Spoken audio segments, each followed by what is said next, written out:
조국 땅을 떠나 상하이로 향하는 기약 없는 기차, 또 점점 더 가까워지는 일본군의 진격 앞에서도 유유히 흐르던 장강, 추위와 졸음 속에 밤을 새워야 했던 파총령 고원 위에서의 밤, 조국 독립을 향해 나아간 순간들을 기록한 수기를 바탕으로 낭독극을 구성했습니다. 대한민국 임시정부가 걸어갔던 여정 함께 하시겠습니다.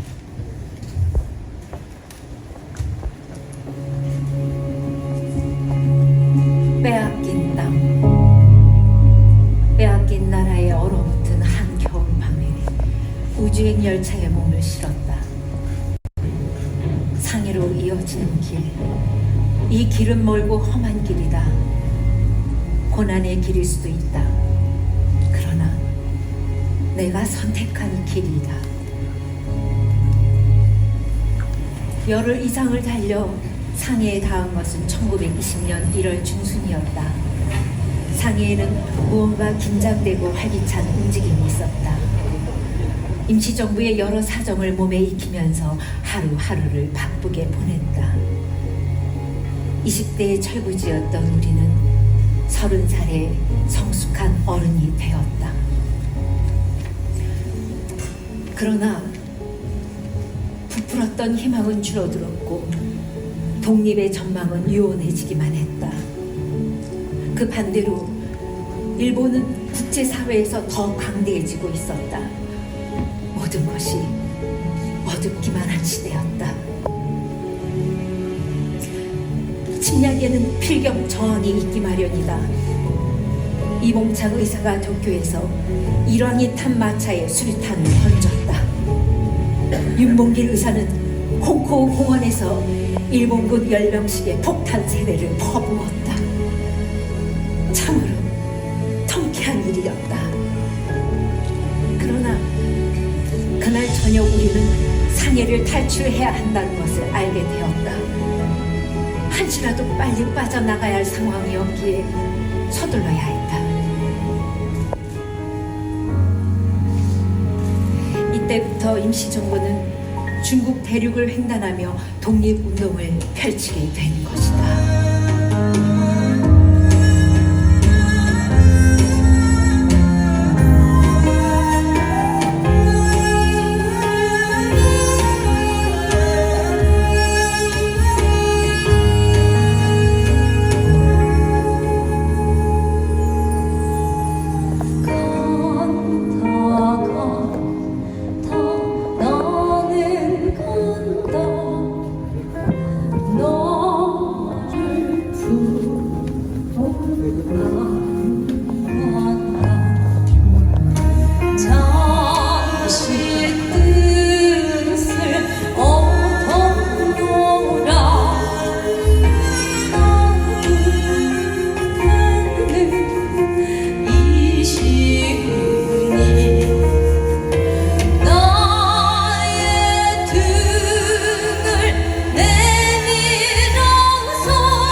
장사에 도착한 1938년 5월, 백범을 비롯한 임정 유인 저격이라는 충격적인 사건이 터졌다.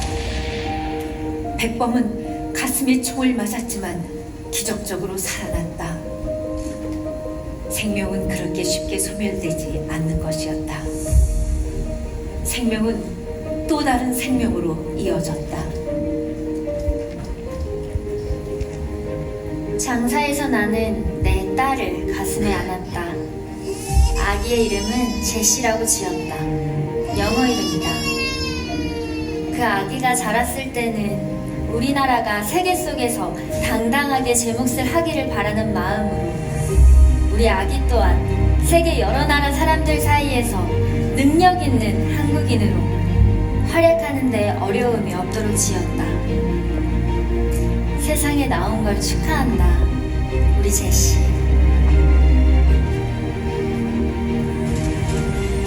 일본군은 마침내 강서성의 경계까지 진출했다. 임정이 있는 장사와는 지척의 거리였다. 급박한 상황이었다. 이른 새벽잠에서 아직 깨지 않은 장사를 뒤로하고 중국 대륙 동남쪽에 있는 광주로 가는 기차를 탔다. 100여 명이 넘는 임정 식구들이 객차 한 칸을 가득 메웠다. 옴짝달싹할 수가 없었다. 도중에 갑작스러운 일본기의 공습으로 기차가 멈추었다. 사람들은 기차에서 내려 주변 숲을 속에 숨어 전기가 사라지기만을 기다렸다. 바구니 속 아기를 들고 있는 나. 바구니 속에서 답답한 숨을 쉬고 있을 아기. 모두들 숨죽이며 숨어 있다가 저마치 비행기가 사라지자 다시 기차에 올랐다. 하루한시도 마음 놓을 날이 없었다. 일본군은 파죽지세로 대륙을 휩쓸면서 우리의 뒤를 바싹 뒤쫓았다. 유주까지 가려면 수로를 이용해야 했다. 우리는 큰 목선 하나를 세뇌었다. 기선이 없으면 목선 혼자서는 꼼짝도 못하고 금세 물살에 휩쓸려 내려간다. 그 기선이 우리를 떼놓고 도망쳐버린 것은 개평에서였다. 다른 기선을 구하기 위해 여러 날 동안 발목이 묶였다. 기선을 구한 후 계속해서 북쪽으로 올라갔다. 얼마 후엔 그 기선도 더 이상 목선을 끌 수가 없었다. 청년들이 배에서 내려 밧줄을 배에 묶고는 강변을 따라 밧줄을 끌고 올라갔다. 하루에 고작해야 2~30리나, 운이 좋으면 50리를 나아갈 뿐이었다. 제시는 요즘 집주인 애들과 자주 노는 만큼 중국말을 곧잘 알아듣고 또 말하기도 한다. 그러나 집에 돌아오면 우리말을 꼭 사용한다. 집안에서 가족들이 사용하는 말은 당연히 우리말이어야 한다. 우리가 중국에 온 이유는 중국인이 되기 위해서가 아니다. 아이들도 우리가 중국에 머무르는 이유를 잊지 않아야 할 것이다. 기나긴 피난길도 종착지에 도달한 듯 싶었다. 사실 사천성 중경을 떠난다면 이제는 더 갈 곳도 없는 형편이었다. 임시정부의 몸을 던진 지 어느덧 20해가 흘렀다. 그런데 손에 잡힌 것은 없다. 식민지 국민이라는 오명도 벗지 못했다. 어찌 될 것인가? 어찌 할 것인가?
철조망을 흔들어 보았다.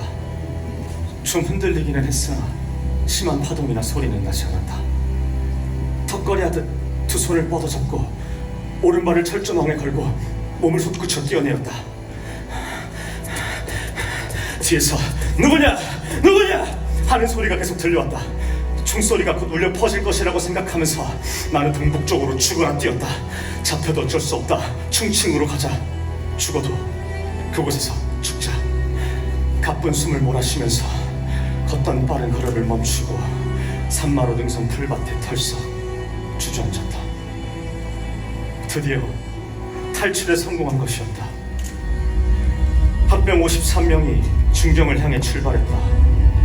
날씨는 점점 더 추워갔다. 외투나 A는 입지도 못했고 여름 군복의 맨발이었다. 우리의 모양은 초라했지만 사기는 충천하였다. 이 험난한 길을 주파하고 독립을 성취하겠다는 굳은 의지로 뭉쳐있었다. 파충령이 장정의 마지막 고비가 될 것이다. 어디 한 곳 몸둘 것 없는 이 눈 위에서, 이 고원 위에서 우리는 밤을 지새야만 했다. 잠이 들면 죽는다. 잠이 들면 죽는다. 우리는 서로를 깨우며 밤새 추위와 잠과 악전고투했다. 우리는 또다시 못난 조상이 되지 말아야 한다. 우리들의 후손에게는 절대로 이런 고생을 맛보게 해서는 안 된다고 입술을 깨물고 몇 번이고 다짐하였다. 학병 출신 청년 50여 명이 5,000km를 걸어서 중경에 도착했다. 이들은 국내에서 학병으로 강제 징집되었다가 사선을 넘어 탈출한 젊은이들이었다. 얼마나 기다렸던 중경인가. 일본군을 탈출한 지 10개월 만에 이 감격의 날을 맞이한 것이다. 대문 위에 크게 한글로 대한민국 임시정부라고 쓰여 있었고 꼭대기에는 태극기가 펄펄 날리고 있는 것이 아닌가.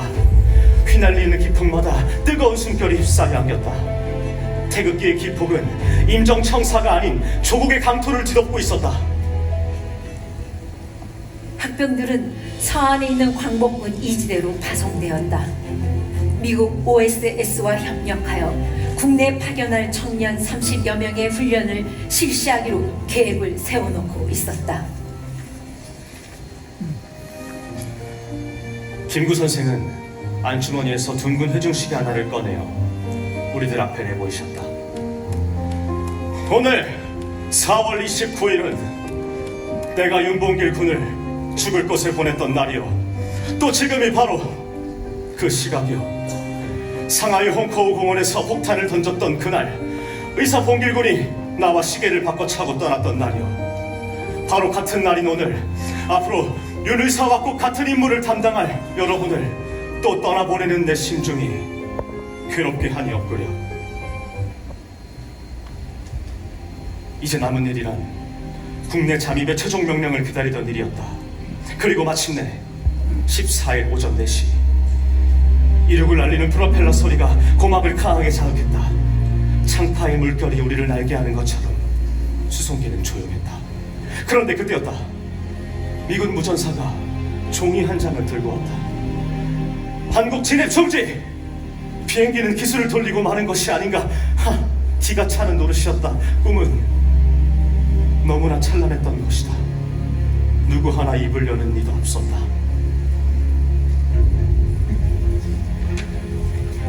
(1945년 8월 15일) 오후 3시경이었던 것 같다. 갑자기 청사 밖이 소란해졌다. 전쟁이 끝났다는 것이다. 뒤통수라도 한 대 얻어맞은 기분이었다. 홀로 멍하니 서 있었다.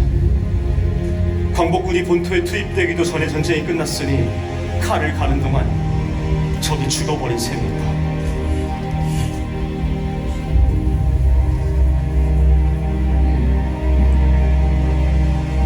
임시정부는 그해 11월 5일 중경을 출발했습니다. 그리고 11월 23일에야 서울에 첫 발을 디딜 수 있었습니다. 서글프고 쓸쓸할 때마다 늘 생각이 사무치던 곳, 그것이 내 나라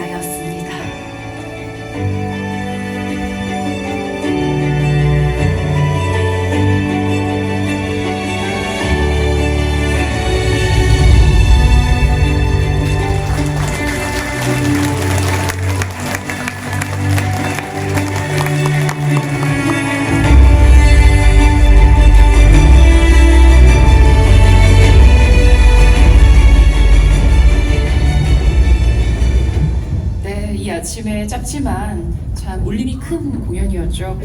임시정부의 안살림을 맡으셨던 독립유공자 정정화 지사의 숙이 장강일기, 또 백범 김구 선생의 주례로 혼인한 양우조 최선화 지사의 육아숙이 제시일기, 그리고 강복군으로 활동하신 김준엽 지사의 숙이 장정 등을 바탕으로 구성된 낭독극이었습니다. 즐거운 날보다 고달프고 슬픈 날이 더 많았던 27년이었을 겁니다.